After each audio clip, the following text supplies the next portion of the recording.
کوئٹہ کے علاقے سورینج میں کوئلے کی کان میں حادثہ، جاں بحق کانکنوں کی تعداد 34 ہو گئی۔ جائے حادثہ پر ریسکیو آپریشن جاری، جاں بحق 11 کانکنوں کی لاشیں شانگلہ روانہ کر دی گئیں۔ وزیر اعلیٰ بلوچستان نے افسوسناک حادثے پر محکمہ مائنز اینڈ منرل سے فوری رپورٹ طلب کر لی۔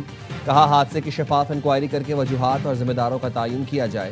صوبائی وزیر مائنز شعیب نوشروانی کا جاں بحق کانکنوں کے لواحقین کو فی کس 5 لاکھ، زخمیوں کو 3 لاکھ دینے کا اعلان۔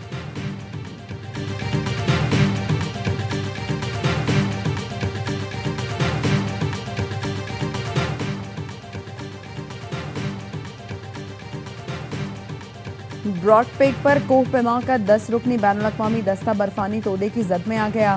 واقعے کے بعد تمام 10 کوہ پیماؤں سے رابطہ منقطع، تلاش کے لیے ریسکیو آپریشن جاری۔ ریسکیو ذرائع کے مطابق بین الاقوامی دستے میں پاکستان، نیپال، امریکہ، چین اور دیگر غیر ملکی کوہ پیما شامل ہیں۔ ہنزا سے تعلق رکھنے والے پاکستانی کوہ پیما سہیل ساکی بھی دستے کا حصہ ہیں۔ نیپال کے معروف کوہ پیما نمس دائی بھی 10 رکنی بین الاقوامی دستے میں شامل ہیں۔ نوجوانوں کو 2-4 ہزار روپیہ مہینہ سٹیپنڈ لگا کے یا ٹیبلٹس دے کے خوش کر لیں گے؟ نہیں۔ آپ ان سے پوچھیں تو صحیح، ان کو چاہیے کہ وہ صرف ایک چیز مانگتے ہیں، اپنا نظام ٹھیک کر لیں، ہمیں انصاف مل جائے، ہمیں میرٹ مل جائے۔ وہ ہم نہیں دے پاتے۔ اب اس نوجوان کو آپ نوجوان کہیں، اس کو کاکروچ کہیں، لیکن میں ایک چیز سب کو بتاؤں گا، یہ کاکروچ اگر اکٹھا ہو گیا تو یہ ہر چیز کو الٹ سکتا ہے۔ پاکستان کے کاکروچ اکٹھے ہو گئے تو ہر چیز الٹ دیں گے۔ انہیں ٹیبلٹس یا 2-4 ہزار دے کر خوش نہیں کیا جا سکتا۔ اس سے پہلے ہمیں انہیں میرٹ پر نوکریاں دینا ہوگی۔ مسائل کا حل نئے انتظامی یونٹس اور نئی قیادت ہے۔ وزیر داخلہ محسن نقوی نے پاکستان میں بحران کے حل کا فارمولہ بتا دیا۔ پاکستان کے پہلے اکنامک سمٹ سے خطاب میں کہا، موجودہ سسٹم تباہ ہو چکا، مسائل حل نہیں ہوں گے۔ نئے انتظامی یونٹ اور صوبے ہی اس مسئلے کا حل ہے۔ صوبوں کو انتظامی لحاظ سے تقسیم کرنا ہوگا۔ نئے یونٹس نہیں بنیں گے، نئی قیادت نہیں آئے گی۔ شہباز شریف 12 سے 14 گھنٹے کام کرتے ہیں، 18 گھنٹے بھی کام کر لیں تو ہم صرف فائر فائٹنگ ہی کر رہے ہیں۔ ایک بندہ آپ کے لیے چیزیں پلیٹ میں لا کر دے رہا ہے۔ کوئی ریڈ لائن ہے جو وہ شخص کراس نہیں کرنا چاہتا، وہ کہتا ہے جو ہو اسی سسٹم میں ہو اور ٹھیک ہو۔ ہم سب کا فرض ہے مل کر ملک کو ٹھیک کریں۔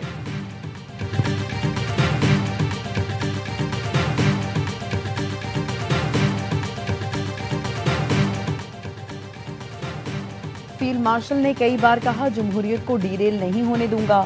وزیر داخلہ محسن نقوی کی صحافیوں سے غیر رسمی گفتگو، کہا یہ حکومت اپنی مدت پوری کرے گی، میں صدارتی نظام کی بات بھی نہیں کر رہا۔ اس وقت ہر سیاسی جماعت صرف اپنے بارے میں سوچ رہی ہے۔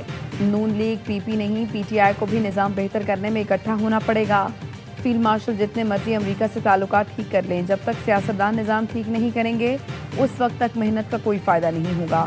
کشمیر کا معاملہ کشمیری حکومت دیکھ رہی ہے، میرا عمل دخل نہیں، میں وفاقی وزیر داخلہ ہی رہوں گا۔ وزیر خارجہ کہیں نہیں جا رہا، بانی پی ٹی آئی کے حوالے سے عدالتیں فیصلہ کریں گی۔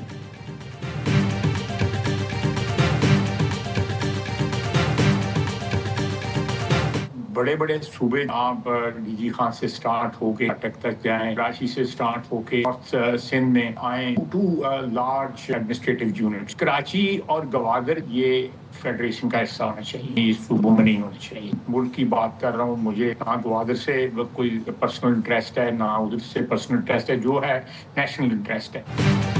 کراچی اور گوادر وفاق کے زیر انتظام ہونے چاہیے، یہ دونوں شہر صوبوں میں نہیں ہونے چاہیے۔ وزیر دفاع خواجہ آصف نے بھی ملک میں انتظامی یونٹ بنانے کی تجویز دے دی۔ پروگرام خبر میں گفتگو کرتے ہوئے خواجہ آصف نے کہا، نئے انتظامی یونٹس بنانا پاکستان کے لیے اچھا شگن ہوگا۔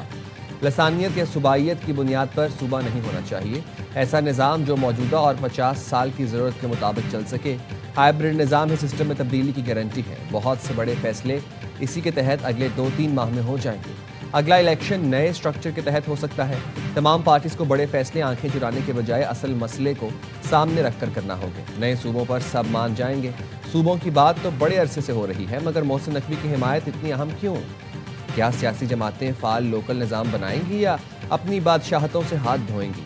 شہباز شریف جتنی تیزی سے معاملات نمٹاتے ہیں اس کے ہم سب گواہ ہیں۔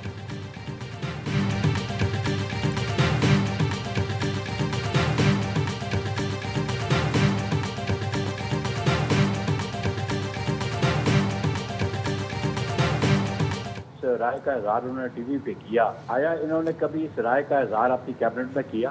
آرٹیکل 239 آپ دیکھ رہے کانسٹیٹیوشن کا، صوبے کی حدود کا اس کا رد و بدل کرنا چاہتے ہیں تو بنیادی اہم بات یہ ہے، ایک تو اس صوبے کی جو پروونشل اسمبلی ہے وہ 2/3 میجورٹی سے ریزولوشن پاس کرے۔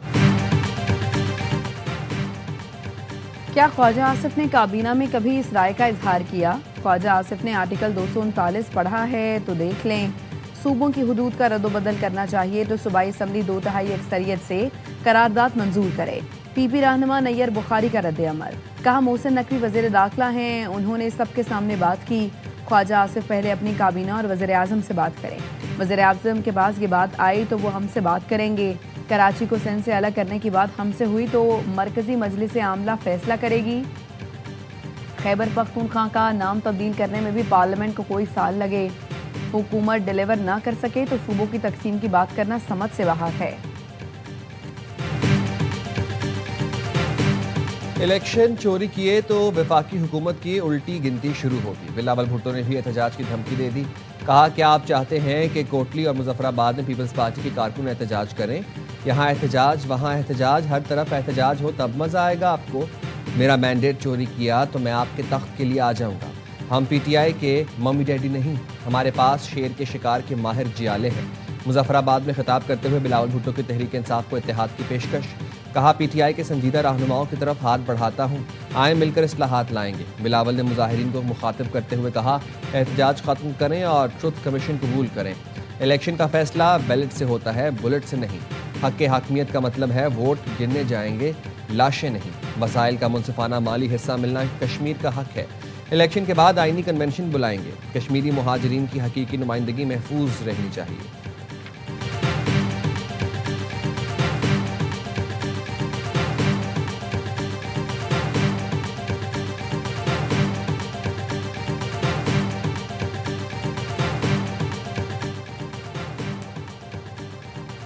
پیپلز پارٹی کی نون لیگ کو دونوں ڈویژن مہاجرین کی 12 نشستوں پر ایک دن الیکشن کرانے کی تجویز۔ مسلم لیگ نون کی قیادت نے مشاورت کے لیے وقت مانگ لیا۔ مظفر آباد میں 2 اور پونچھ ڈویژن میں 10 اگست کو پولنگ شیڈیول ہے۔ مظفر آباد میں نون لیگ اور پیپلز پارٹی کی اعلیٰ قیادت کی ملاقات میں رہنماؤں نے ایک دوسرے کو گلے لگایا۔ سیاسی بیان بازی کے خاتمے کے لیے مشترکہ حکمت عملی پر غور۔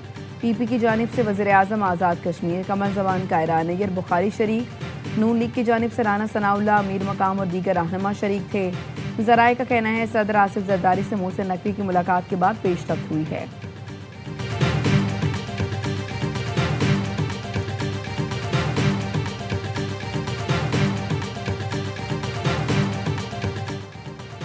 وزیر دفاع خواجہ آصف کا علیم خان کے بیان پر مستعفی ہونے کا مطالبہ۔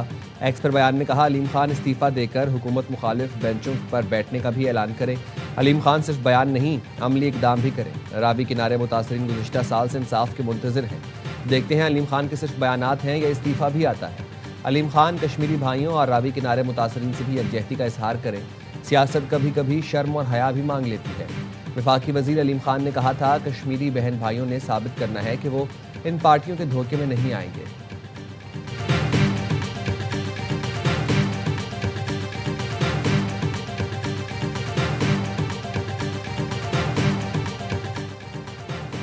نائب وزیر اعظم اسحاق ڈار اور سعودی وزیر خارجہ کا رابطہ، علاقائی اور عالمی صورتحال پر گفتگو۔ بحیرہ احمر اور باب المندب میں حالیہ پیش رفت پر بھی بات چیت کی گئی۔ اردن کی جانب سے فلسطین پر اسلامی ملکوں کا اجلاس بلانے کی تجویز کا خیر مقدم۔ اسحاق ڈار اور ترک وزیر خارجہ کا بھی رابطہ، فلسطین کی سنگین صورتحال پر گہری تشویش کا اظہار۔ عرب اور اسلامی ملکوں کے مجوزہ اجلاس پر گفتگو۔ مسجد اقصی کمپاؤنڈ کی بار بار خلاف ورزیوں کی مذمت۔ پاکستان اور ترکی کا فلسطینی عوام کے جائز حقوق کی غیر متزلزل حمایت کا اعادہ۔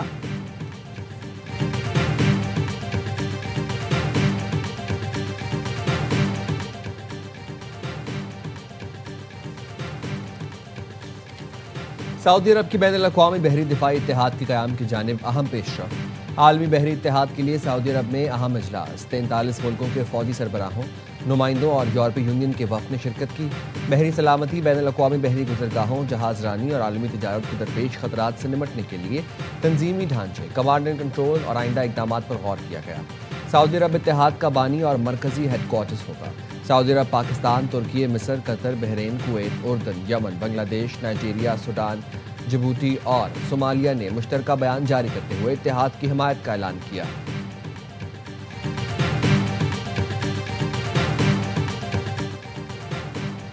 ایران پر حملوں کے لیے امریکہ کو فوجی اڈے نہ دیں، ایران نے بلغاریہ اور قبرص کو خبردار کر دیا۔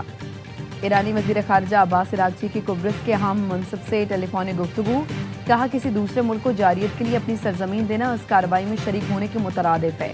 بلغاریہ کی وزیر خارجہ سے گفتگو میں عراقچی نے امریکی فوجی طیاروں کو اڈہ استعمال کرنے کی اجازت پر نظر ثانی کا مطالبہ کر دیا، خبردار کیا کہ ایران اپنی سلامتی کے دفاع سے گریز نہیں کرے گا، ایران کے خلاف کسی بھی کارروائی میں شریک فریق کو اس کے نتائج بھگتنا ہوں گے۔ ایران کے خلاف بحری ناکہ بندی تاحال برقرار ہے۔ امریکی سینٹرل کمان کے مطابق 14 جولائی سے نافذ کی گئی ناکہ بندی کے دوران اب تک 24 تجارتی جہازوں کا رخ موڑا جا چکا ہے۔ اس دوران 2 جہازوں کو ناکارہ بنایا گیا۔ امریکہ نے ایران کی فضائی کمپنی مہان ایئر کی معاونت کرنے والے افراد اور اداروں کے خلاف نئی پابندیاں نافذ کر دیں۔ امریکی محکمہ خزانہ کے مطابق پابندیوں کا نشانہ چین، بھارت، روس اور ایران میں موجود 6 افراد اور ادارے بنے ہیں، جن پر الزام ہے کہ وہ مہان ایئر کے لیے سیلز ایجنٹ اور معاون نیٹ ورک کے طور پر کام کر رہے تھے۔